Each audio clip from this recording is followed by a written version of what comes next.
Bonjour, bonjour. C'est l'ingénieur Israël Baïzire.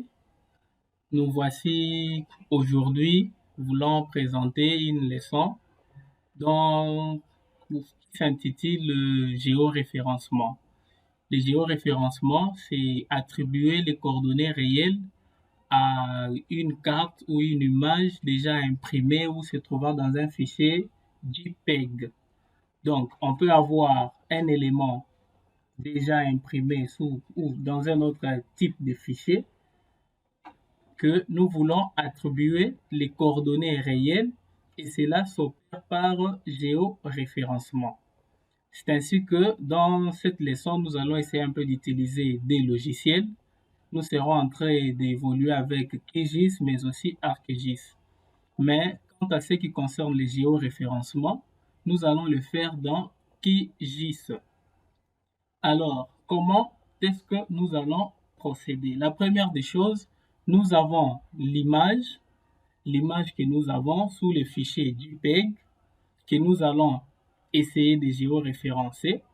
Cette image-là, c'est l'image de la carte de la RDC avec le 26 nouvelles provinces. Or, la carte primitive que nous avions, c'est les chefs de la RDC avec les 11 provinces. C'est ainsi que nous allons essayer d'attribuer les coordonnées du chef des 11 provinces à notre image de 26 provinces. Alors, comment est-ce que nous allons y arriver? Nous allons premièrement appeler notre couche ou notre chef des 11 provinces. Et cela se fait par couche, ajouter une couche vecteur, et puis nous entrons dans parcourir. Nous allons chercher notre chef. Notre chef se trouve dans le dossier province. Dans le dossier province, nous cherchons notre chef. Voilà, il y a plusieurs provinces dans le dossier. Et le dossier ou l'élément que nous allons prendre, c'est celui qui est en rouge. Donc, les SHX. Nous les sélectionnons et puis ouvrir. Et enfin, ouvrir encore. Là, nous avons notre ancienne carte de la RDC avec 11 provinces. Nous pouvons toutefois le rendre transparent. Nous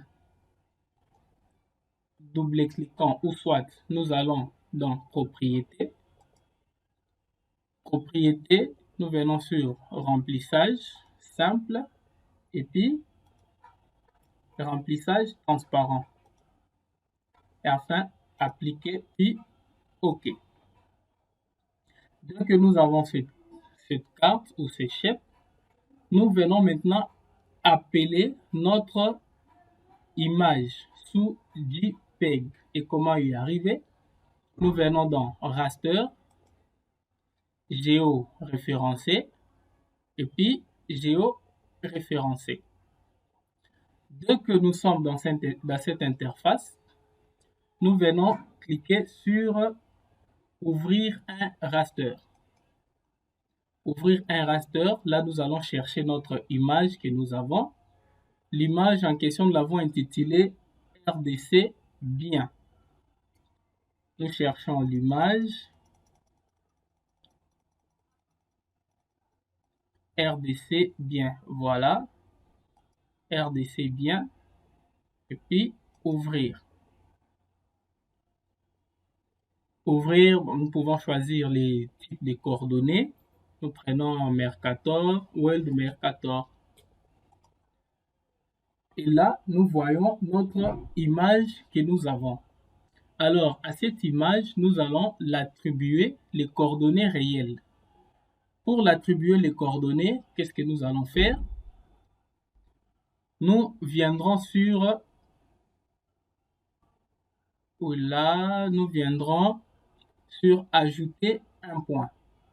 Ajouter un point, c'est-à-dire nous allons ajouter certains points dont les coordonnées sont déjà connues et attribuer cela à notre carte. Donc, nous cliquons là et après, nous ajoutons certains points à la carte. Par exemple, nous devons choisir les points remarquables. Si nous avions par exemple les quadrillages, là ça serait facile. Connaissant la longitude et la latitude, on pourrait toutefois insérer les données. Mais comme nous n'avons pas de quadrillage, nous pouvons juste ajouter les points. Et comment c'est fait cette opération? Je prends par exemple ces coins du Congo central. Je zoome pour être dans la zone en question. Je clique. Quand je clique, je viens sur depuis les canevas de la carte. Dès que je clique sur depuis les canevas de la carte, ça m'amène directement sur cette carte des 11 provinces que j'avais déjà bien appelée bien sûr sur QGIS. Je recherche le même point. En recherchant le même point, je trouve que c'est ici où se trouve le point que j'ai ajouté. Dès que je clique, je vois directement les coordonnées de ces points apparaître. Et là, je clique sur OK. Dès que je clique sur OK, j'ai ajouté le premier point. Je vais ajouter le second point parce qu'au minimum, je dois avoir 3 points. Je cherche un autre point remarquable sur cette image. OK, je trouve que ces coins seraient remarquables. Ainsi, je dois essayer un peu de zoomer pour être dans la zone. J'ai choisi ces points depuis les canevas de la carte.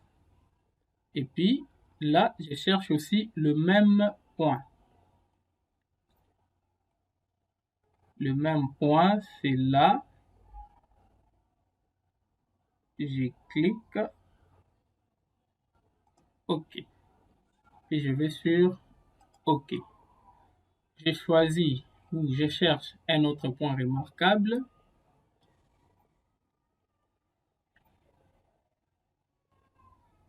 Je prends ces coins-ci.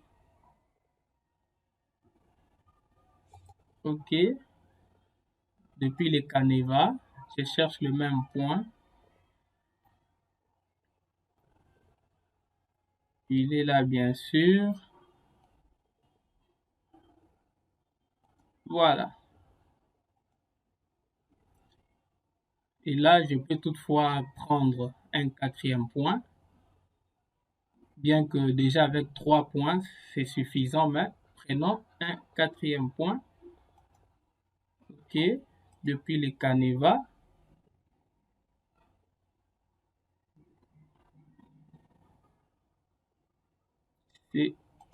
C'est là. OK. Dès que j'ai fini à ajouter le point, je viens au niveau des paramètres des transformations. Les transformations, il y en a plusieurs types. Il y a polynomial 1, polynomial 2, ainsi de suite. Nous avons choisi linéaire. Au niveau de méthode de rééchantillonnage, nous avons pris, bien sûr qu'il y en a plusieurs, mais nous avons pris plus proche voisin. Compression, nous avons choisi LZW. Et à la fin, raster de sortie, c'est-à-dire les noms du raster géoréférencé que nous voulons produire. Bien sûr, il y a déjà un nom par défaut qui apparaît, mais celui-ci, nous pouvons l'appeler RDC bien géoréférencé 1.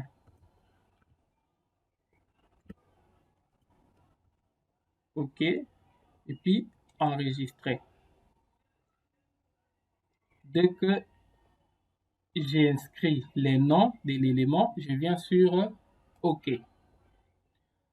Dès que je clique sur OK, je dois maintenant géoréférencer l'élément en cliquant sur commencer les géoréférencements.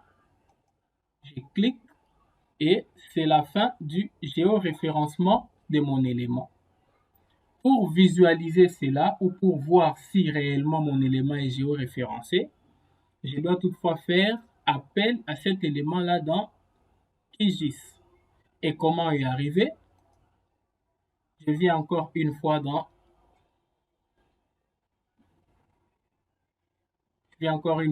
couche. ajouter une couche. Comme l'élément en question est un raster ou image, je viens sur ajouter une couche raster. Dès que je clique, je recherche l'élément en question dans les dossiers. C'est RDC bien géoréférencé 1. RDC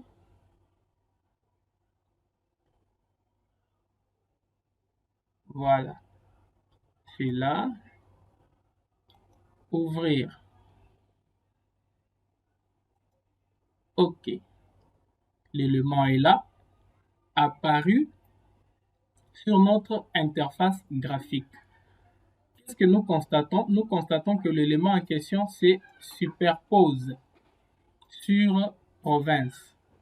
Et là, nous allons conclure que notre élément est géoréférencé.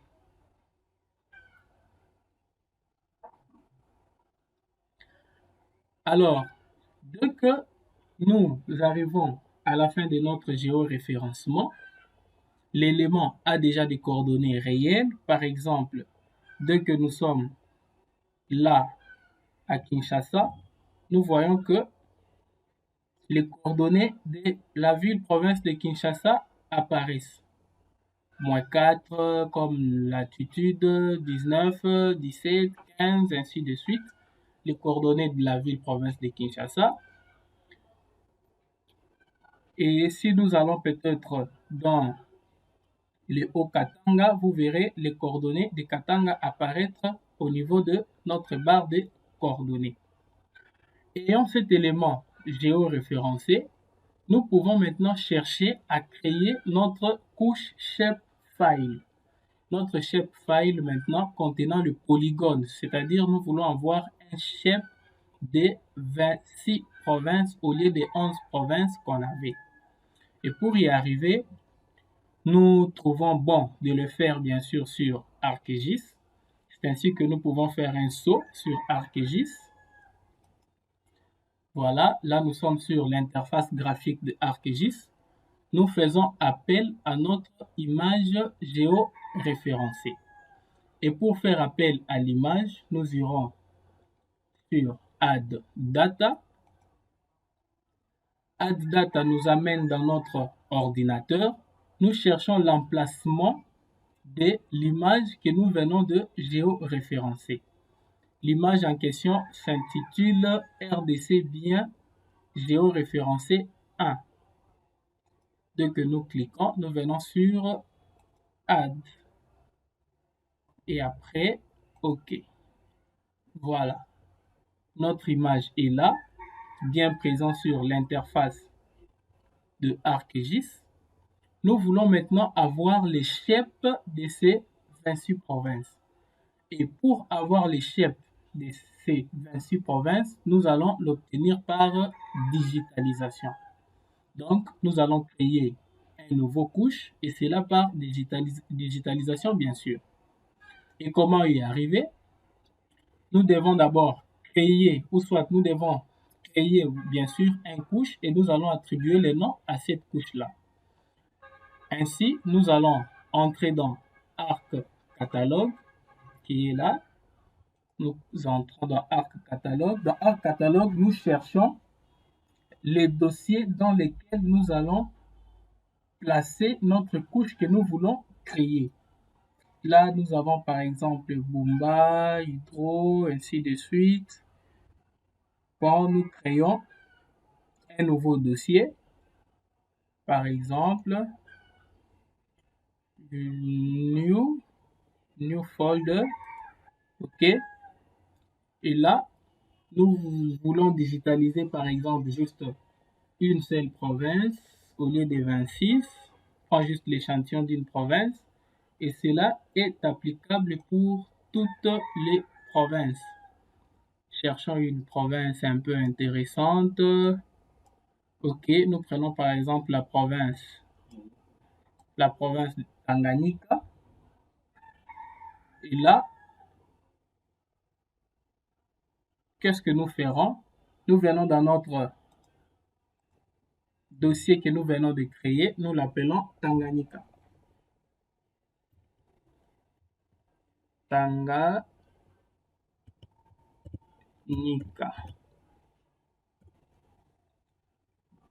Après avoir créé le dossier Tanganyika, nous venons sur New et après Shapefile. Donc nous voulons créer un Shapefile. Nous ajoutons les noms de notre shape Tanganyika.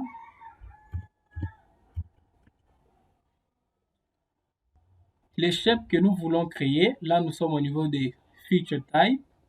Les shapes que nous voulons créer, c'est un polygone. C'est ainsi que nous allons choisir polygone et après OK. Encore une fois OK. Et là, nous voyons directement sur notre table of contents apparaître la couche Tanganyika. Mais la couche en question n'est pas encore digitalisée, ça n'existe pas, c'est juste les noms. Alors, pour arriver à obtenir la couche en question, qu'est-ce que nous allons faire? Nous allons maintenant procéder par la digitalisation. Et comment y arriver? Nous allons chercher l'outil Editor. OK. Nous déroulons pour cliquer sur Start Editing. Et après, toujours sur l'outil Editor, nous venons sur Create Feature. Create Feature. La couche que nous voulons créer, c'est Tanganyika. Nous cliquons sur Tanganyika et puis vous voyez même que le pointeur de la souris a changé de forme. Donc nous pouvons maintenant commencer à digitaliser. Et pour bien digitaliser, il est intéressant de pouvoir zoomer la couche. Sinon, il y aura trop d'erreurs. Mais quand on zoome plus, nous serons dans des lignes réelles et là, les erreurs seront minimisées. Et là, nous allons commencer à digitaliser.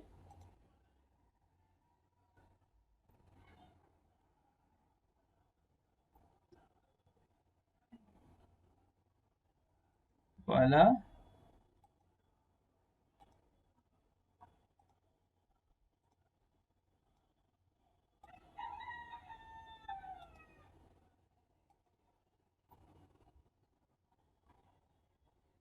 C'est la digitalisation que nous sommes en train de faire.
Voilà. Là, nous sommes à la fin de notre contour. Et comme le polygone doit être fermé, nous devons aller maintenant cliquer sur Finish Sketch.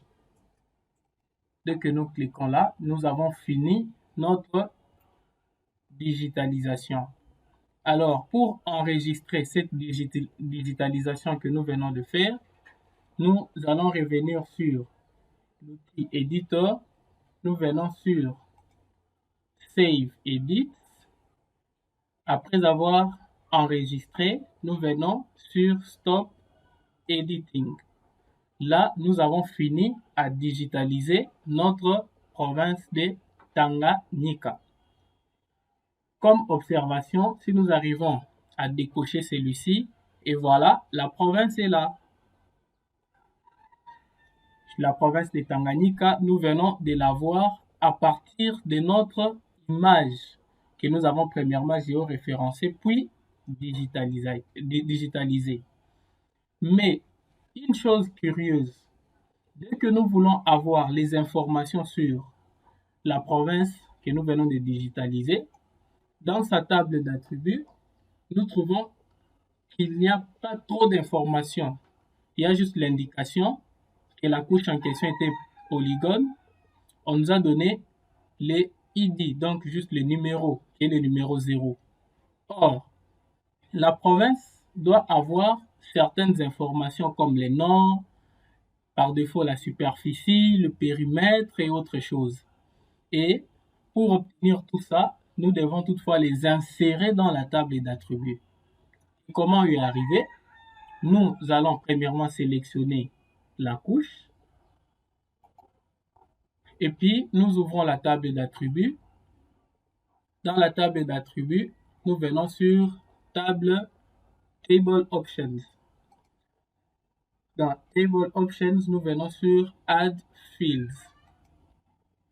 Add Fields, nous prenons premièrement les noms que nous voulons ajouter. Nous créons une colonne du nom.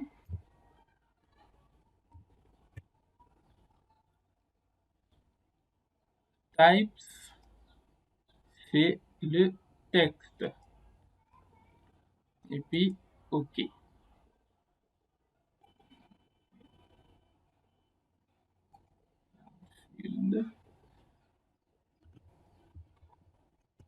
Surface.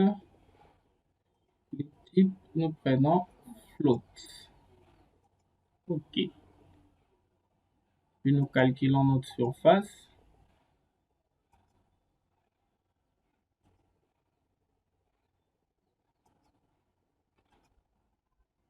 Voilà. La surface est calculée et cela c'est en mètres carrés que nous pouvons toutefois convertir en hectares, en kilomètres carrés. Tout dépend des unités que nous voulons utiliser. Alors, nous devons aussi ajouter les noms. Pour ajouter les noms tels que nous sommes là, si nous sélectionnons la zone, on trouve que en écrivant ou en insérant certaines informations, rien ne s'y ajoute. C'est ainsi, pour modifier les informations dans cette colonne, nous devons être en mode édition. Et pour être en mode édition, nous revenons sur notre interface, venons sur Editor, Start Editing, et c'est après que nous pouvons revenir dans notre table d'attributs. Et là, dès que nous sélectionnons la zone, nous pouvons écrire maintenant les noms de notre province, qui est Tanganyika.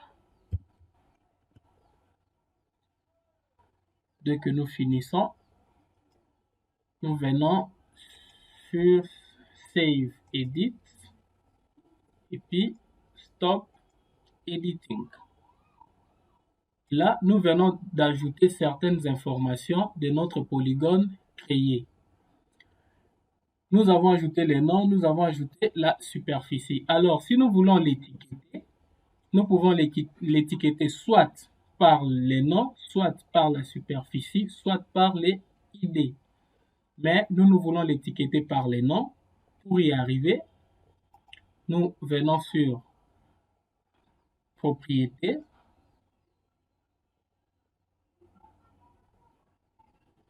Propriété, dans propriété, il y a plusieurs propriétés. Il y a general, source, ainsi de suite. Mais pour l'étiquetage, nous venons dans label. Dans label, nous cochons label feature in this layer. Label field, là nous choisissons maintenant si nous voulons étiqueter notre polygone en fonction de quelle information. Et comme nous avons ajouté certaines informations, nous voyons bien sûr que ces informations-là sont apparues. Nous choisissons les noms. Et là, nous pouvons changer la police. Changeons la taille. Nous pouvons changer aussi la police si nous le voulons bien. Nous pouvons changer la couleur. Prenons par exemple la couleur rouge. Le mettons en gras. Et puis, appliquer. OK. Là, nous voyons que notre province est étiquetée par son nom que nous avons ajouté dans la table d'attributs. Merci beaucoup pour votre attention et à la prochaine séance.